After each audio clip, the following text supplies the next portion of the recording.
Welcome student, welcome to tutorial house care of Souvik sir আমার YouTube চ্যানেলে। আজকের ভিডিওটা করব উচ্চ মাধ্যমিক পলিটিক্যাল সায়েন্সের মডেল কোশ্চেন নিয়ে।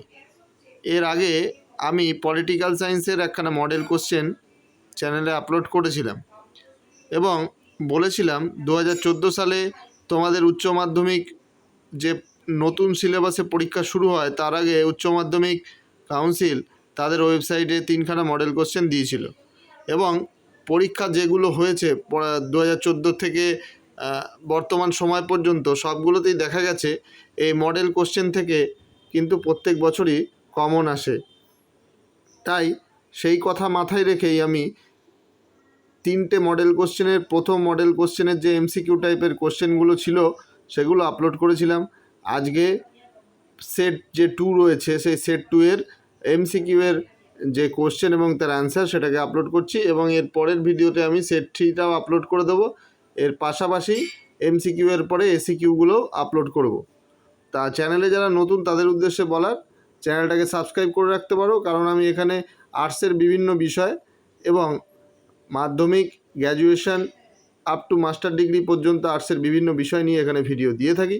আর আজকের ভিডিও যদি ভালো লাগে অবশ্যই লাইক করতে ভুলো না। আর কী ধরনের ভিডিও চাইছো অবশ্যই কমেন্ট অপশানে চলে যাবে এবং কমেন্ট অপশানে গিয়ে তোমরা জানাতে পারো, আমি চেষ্টা করব সেই ধরনের ভিডিও দেওয়ার।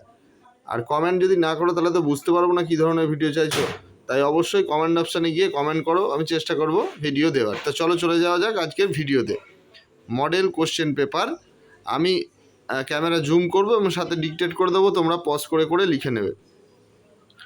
আচ্ছা, প্রথম কোশ্চেন হচ্ছে, প্রথম পরমাণু বোমা আক্রান্ত দেশটির নাম উল্লেখ করো। উত্তর জাপান। সেকেন্ড, ঠান্ডা লড়াই শব্দটি প্রথম প্রয়োগ করেন কে? উত্তর বার্নার্ড বারুচ। দেখো এই বার্নার্ড বারুচ ঠান্ডা লড়াই শব্দটি প্রথম কে ব্যবহার করেন? এটা 2020 সালে যে পরীক্ষাটা হয়েছিল শেষ পরীক্ষা, তারপরে তার উচ্চ মাধ্যমিক হয়নি, তা সেখানে কিন্তু এই কোশ্চেনটা কিন্তু কমন এসছে সেকেন্ড চ্যাপ্টার থেকে, তোমরা ভালো করে দেখে নেবে। তাহলে এই কোশ্চেনগুলো কিন্তু খুব ভালো করে মনোযোগ দিয়ে পড়বে, তাহলে কিন্তু এখান থেকে কমন পাওয়ার সম্ভাবনা অনেক বেশি থাকে। এই দেখো, জোট নিরপেক্ষ আন্দোলনের জনক হলেন জওহরলাল নেহরু। এই কোশ্চেনটিও বারবার আসে পরীক্ষায়, তাহলে এই কোশ্চেনগুলো কিন্তু ভালো করে পড়ো।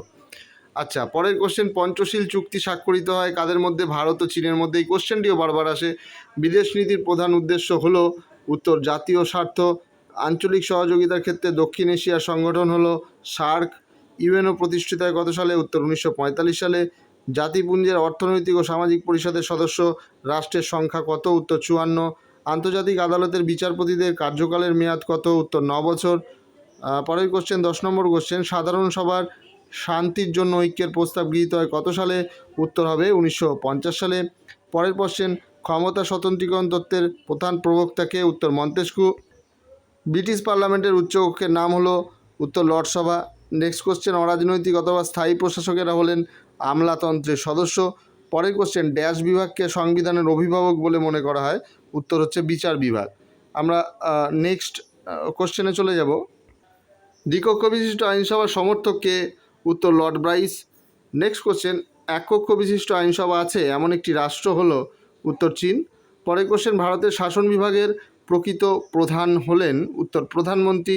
পরের কোশ্চেন, ভারতের রাষ্ট্রপতি জাতীয় জরুরি অবস্থা জারি করতে পারেন ড্যাশ নম্বর ধারা অনুসারে? উত্তর 352 নম্বর ধারা অনুসারে। নেক্সট কোশ্চেন, পার্লামেন্টের যৌথ অধিবেশনে সভাপতিত্ব করেন কে? উত্তর লোকসভার স্পিকার। নেক্সট কোশ্চেন, রাজ্যসভার সভাপতি হলেন উপরাষ্ট্রপতি। পরের কোশ্চেন, পঞ্চায়েত সমিতির প্রশাসনিক প্রধান হলেন কে? উত্তর বিডিও। নেক্সট কোশ্চেন, কলকাতা কর্পোরেশনের সপরিষদ মেয়রের সদস্য সংখ্যা হলো 12 জন। পরের কোশ্চেন, পঞ্চায়েত ব্যবস্থার সর্বোচ্চ স্তর হলো জেলা পরিষদ। এবং শেষ কোশ্চেন, পঞ্চায়েত সংস্থায় সদস্যদের কার্যকালের মেয়াদ কত বছর? উত্তর 5 বছর। তাহলে এই হচ্ছে সেকেন্ড তোমাদের যে সেট রয়েছে তার প্রশ্ন এবং উত্তর। আজকের ভিডিও যদি ভালো লাগে অবশ্যই লাইক করতে ভুলো না এবং দেখা হবে নেক্সট ভিডিওতে।